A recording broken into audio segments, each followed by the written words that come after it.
महाराष्ट्राची सबसे कातील नृत्यांगना गौतमी पाटील आता छोट्या पडद्यावर दमदार एंट्री करते। जी मराठीवर गाजलेल्या देव माणूस मालिकेच्या तिसऱ्या सिक्वलमध्ये ती दिसणार आहे। मालिकेच्या प्रोमोमध्ये गौतमीला पाहून चाहते खुश झाले। करण जोहर एका अनोख्या कारणामुळे चर्चेत आलाय। त्याने आपल्या चेहऱ्याचा विमा काढल्याचा दावा एका व्हायरल रेडिट पोस्टमध्ये करण्यात आलाय। करण जोहरने ही पोस्ट करून या संदर्भातली माहिती दिली। आमिर खानने लहान मुलांसाठी बनवल्या जाणाऱ्या चित्रपटांची संख्या वाढवण्याची गरज असल्याचं म्हटलं। तर आपण लहान मुलांसाठी खास भारतीय शैलीचे चित्रपट बनवले तर ते आर्थिकदृष्ट्याही फायदेशीर ठरतील असंही तो म्हणालाय।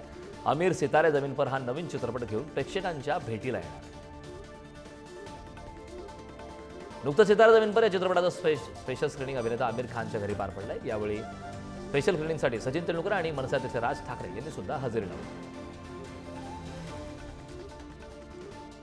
शातीर द बिगिनिंग चित्रपटाचा थरारक ट्रेलर प्रदर्शित झाला। रेश्मा वायकर निर्मित आणि सुनील वायकर दिग्दर्शित हा चित्रपट तरुणाईतील ड्रग्स व्यसनावर आधारित आहे।